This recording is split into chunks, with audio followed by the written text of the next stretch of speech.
So you're not the only one who's bad at setting boundaries. We all are. We've been taught not to set boundaries, and we've been rewarded for not setting boundaries. So that's why I think this is a transition to wisdom years, because we have to set our priorities before we set boundaries. We have to know who we want to be, how we want to show up, who we want to serve, and when, and then be able to say no to the rest. And that's so hard for me to do.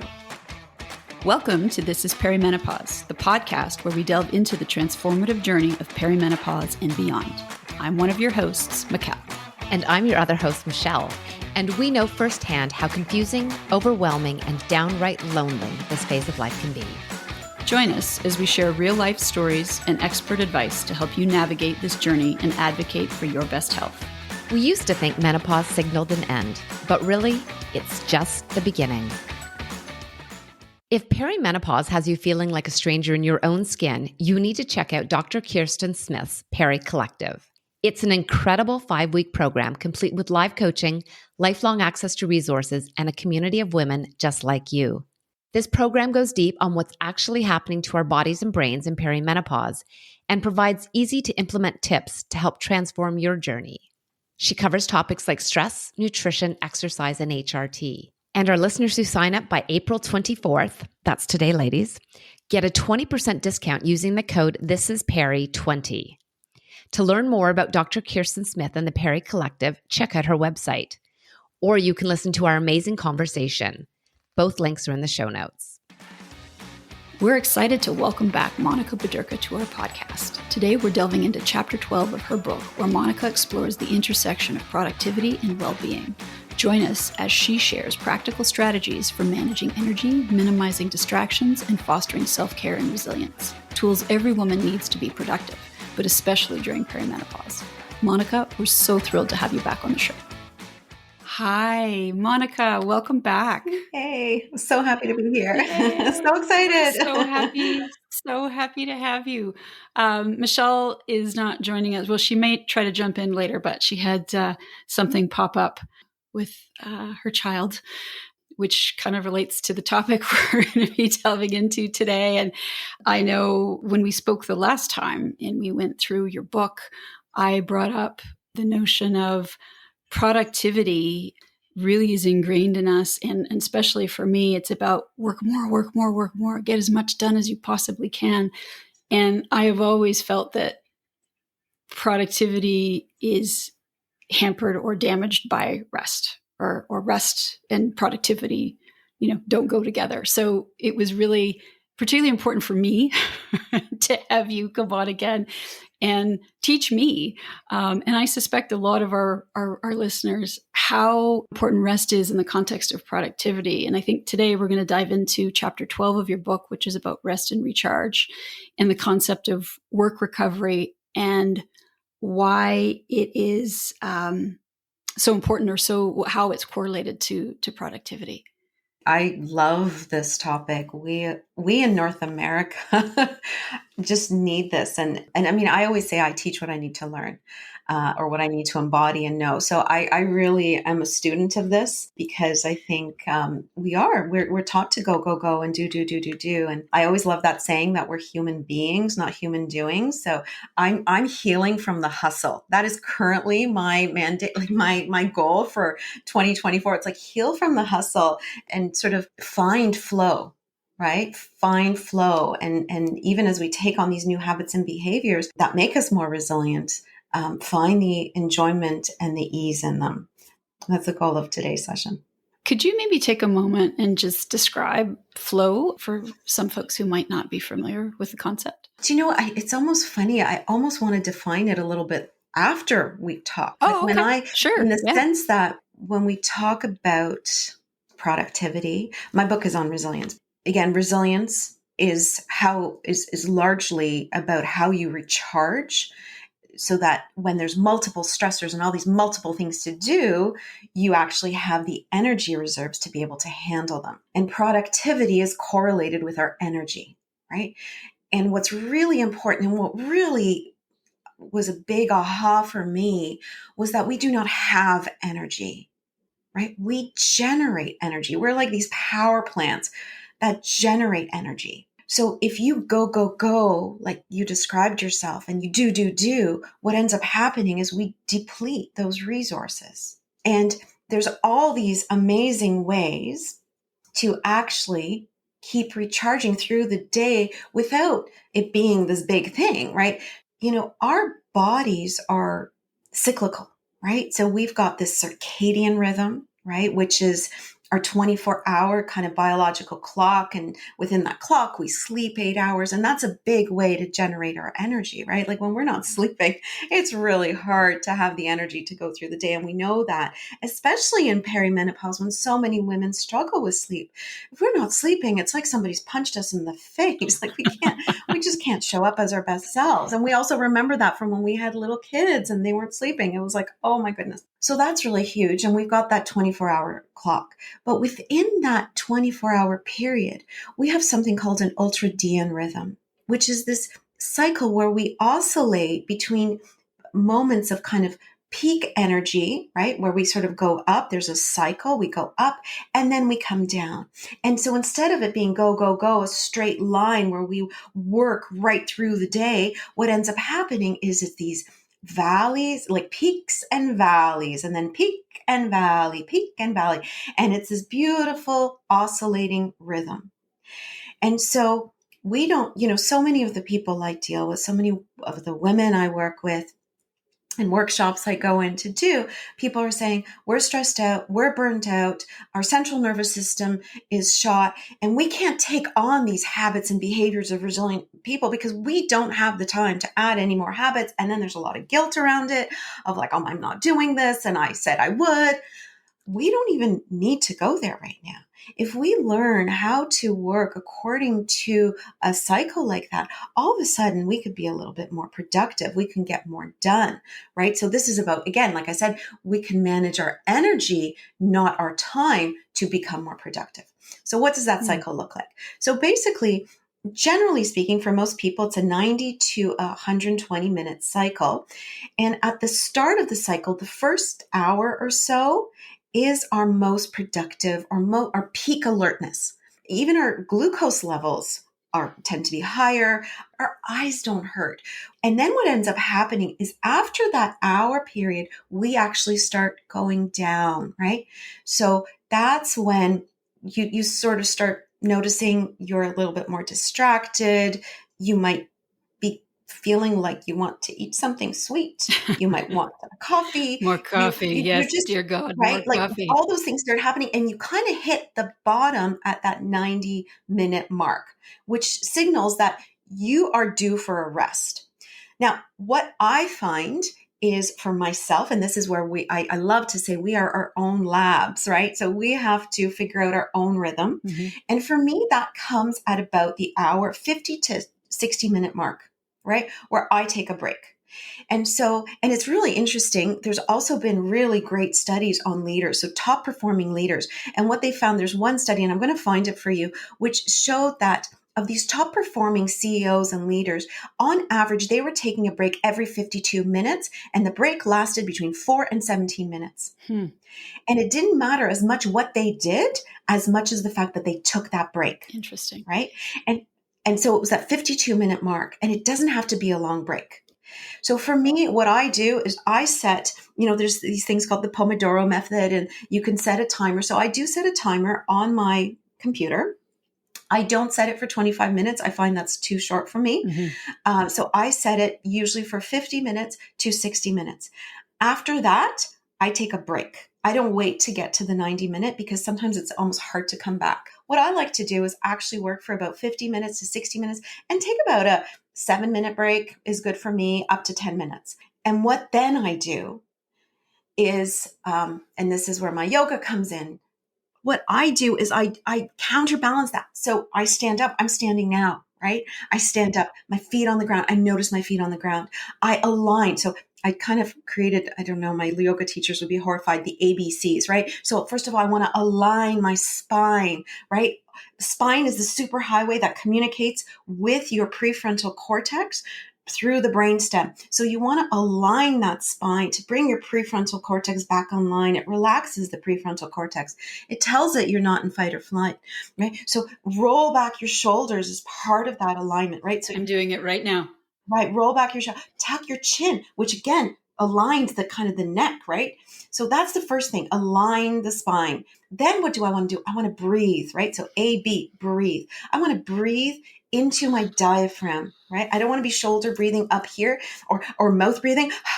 That's telling my body I'm in stress. What I want to do is I want to breathe into that beautiful diaphragm, and I want to almost imagine myself. It's kind of like the diaphragm is expanding. So I'm breathing in. So the upper abdomen kind of expels, but almost so do the ribs, right? So I'm breathing in. You almost want to breathe in even audibly. So that brings me back to the C. In many cultures, we chant. You don't have to chant, but you can hum. You could exhale for a little longer than you're inhaling. So you can go, you can sigh, or you can just, again, breathe audibly, which is like, you're sending the signal to your nervous system you're okay, right? And you're calming. That's your other C. So you're calming. You can chant, you can sing, you can whatever. The idea is you're changing your state.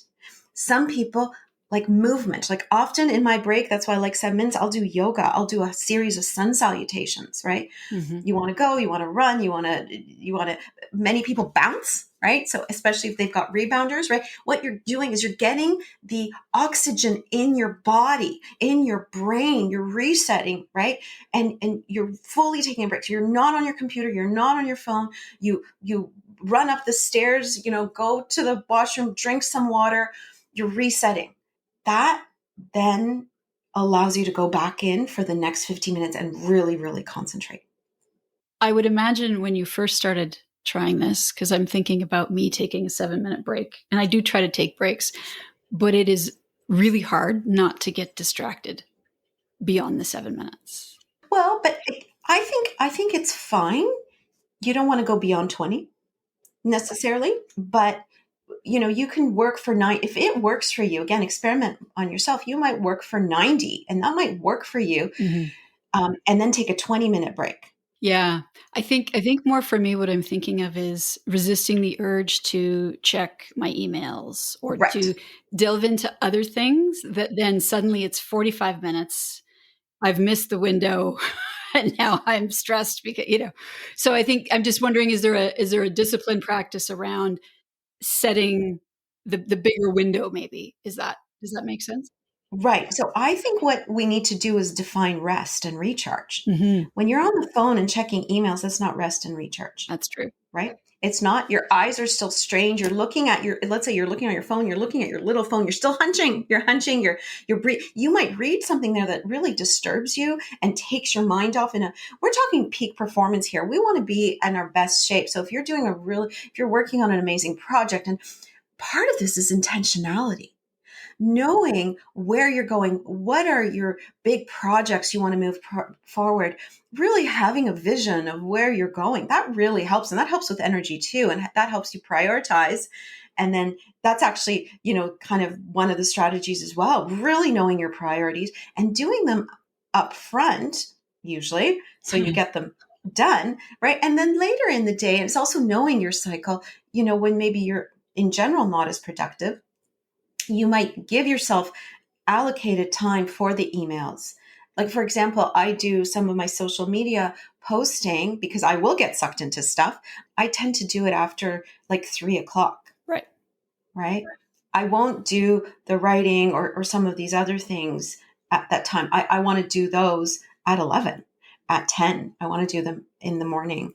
But it's really important to define that rest and recharge. It's really disconnecting to recharge, right? So you're not on your email, you're doing something physical, you're physically energizing your body. And it's oxygen.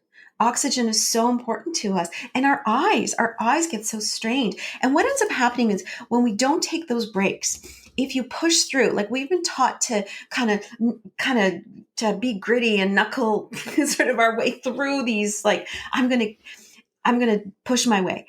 And what ends up happening is you will kind of come back up. but you don't go up. Like, so again, because remember, it's these cycles we have, you will come back up. You won't be as productive. And then it starts decreasing until you start burning out. And in fact, there's all these studies where they looked at these ultradian rhythms, and they looked at, where people were ignoring these biological cycles and really pushing through, their inflammation markers go up. It's not just that they become less productive and perform worse. There's more errors that are done. People become irritable, right? Think about it. When you're sitting there and you're working and you're hunched and you're pushing. And then, let's say you're working at home and maybe your kids are home, or somebody asks you something and you are not very nice. Like our physiology determines our psychology, our mental well-being. This is why exercise is so amazing. It's not just because we do it to be toned or something. That's a nice side benefit. It changes our state, right? There's all these beautiful chemicals released, the dopamine, the serotonin. Again, the oxygen starts moving through the 72,000 nadis in our body. I don't know the word for nadi in English. That's a Sanskrit word from yoga, but it's those little meridian points through which the prana, the energy, our life force, the oxygen moves through. So when we're moving, it's moving, right? And then we have more energy. So when we push through and we don't break, we're not able to communicate as well. We're not able to be as innovative. We're not able to be as creative. Like, we need to do this if we want to be our best selves. And again, it doesn't require more time, because what they find is people who don't break aren't as productive. Yeah. What struck me when you were talking about we need to create energy. We need energy reserves to handle the stressors that come at us. And in perimenopause, that is arguably peak life stressors, right? There's everything coming at us from all angles. What struck me as well is you need energy to be able to set, and in particular, hold boundaries. And I think that's something we're not very good at in perimenopause, or women in general, is saying, no, I can't take this on. But it's because it's hard to do, and it takes a lot of energy until I think you get very practiced at it. At least it does for me. I'm trying my best, but I suck at it. Oh, do you know what? You don't just suck at it. We've been taught this. So let's look at, the typical woman in menopause, right?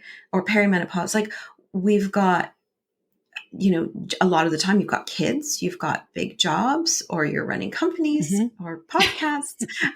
You've got maybe a partner, you've got aging parents that maybe you're looking like, and we've been taught to be good girls.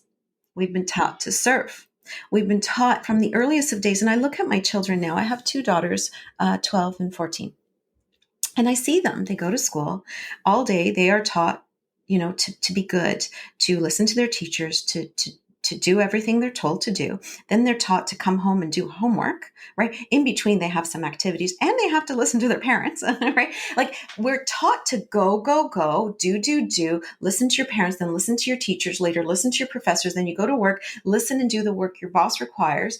If you get married, listen to your husband. Like, I'm being facetious, but like, the idea is you're always doing for others, and you're taught and you're rewarded for doing all that.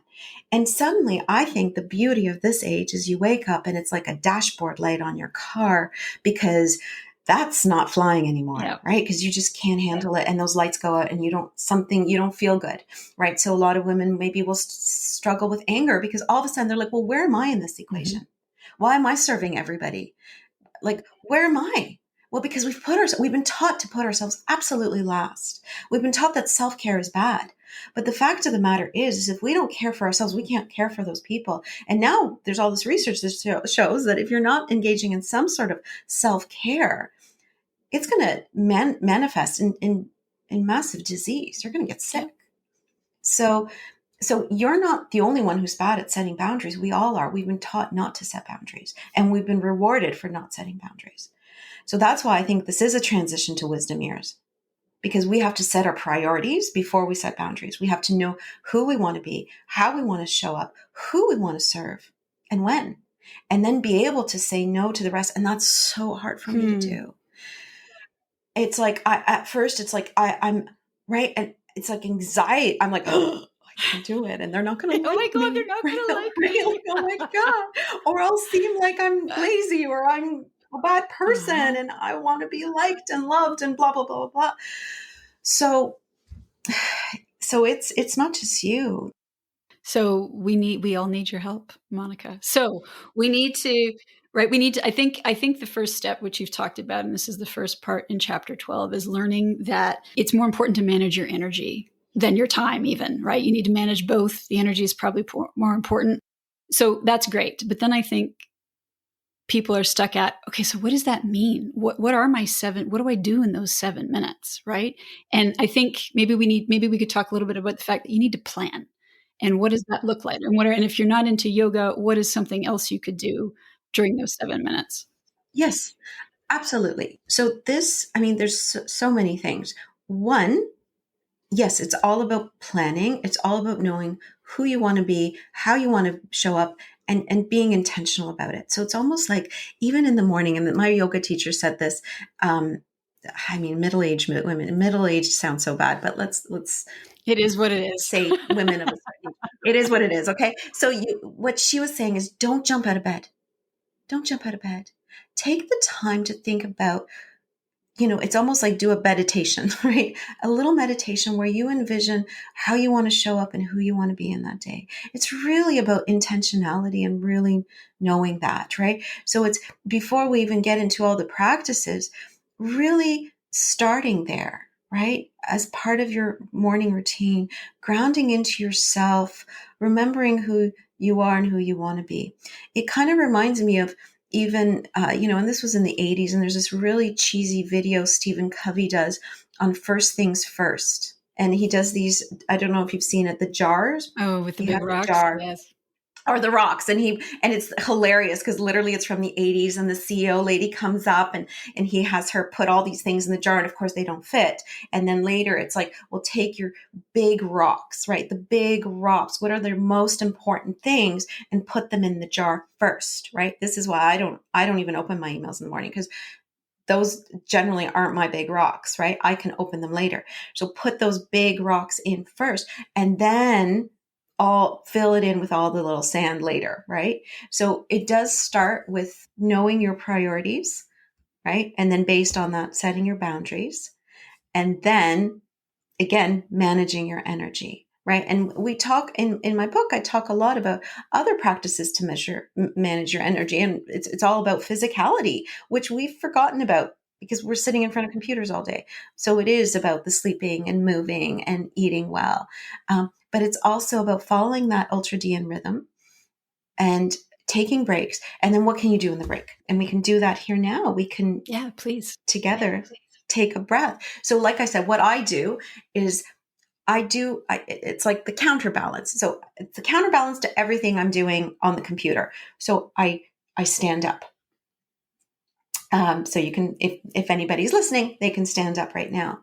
I notice my feet on the ground. So I'm grounding myself. So I notice if I'm wearing shoes or if I'm not wearing shoes. I notice if there's a carpet under my feet or not. I just notice. And what it is it's just, it's a mindful connection. It's getting present, right? Because I'm so disconnected when I'm in the computer. Anyway, in Yeah. the computer. And then I align, right? So now I go into those ABCs. I align my spine, right? How do I do that? There's a slight C curve in the spine. I roll my shoulders back. I tuck my chin to lengthen my neck. Now I'm in actually a yogic pose, what they call tree pose or Tadasana. I'm right. I lengthen that spine. So it's the counter pose to, how we sit at the computer. So that's my align. B, I take a depth. I notice my breath first. So I first notice my breath. So let's just notice our breath for a minute. So you can close your eyes if that's comfortable to you, and you notice your breath. You notice the cool air coming in, and notice warm air on your exhale. And you sort of do that a few minutes. You're like, oh. And as you notice your breath, you actually will notice that it's kind of lengthening. So then you can play with it. So you inhale and you notice the breath is cool, and it's on the exhale, it's warm. And then you can start playing with lengthening that breath. So you can inhale for 4, for example. And now you can exhale and try to exhale for 6.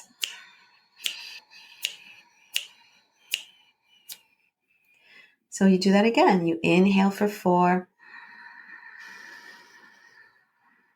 Exhale for 6. 6, 5, 4, 3, 2, 1. And you do that a few times.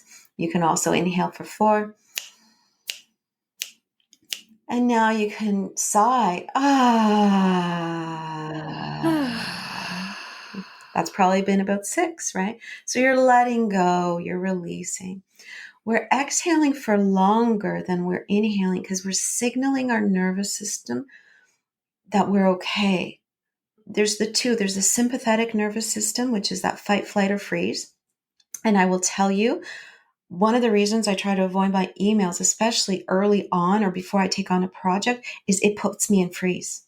It puts me in freeze because I'm like, oh my God, there's like 60 emails since I looked last. And I have to respond to them thoughtfully. And I'm like, my stomach just like seizes up, and I'm like, and then my shoulders go up. And look what, I mean, again, this is on audio, but like, that's what happens to me.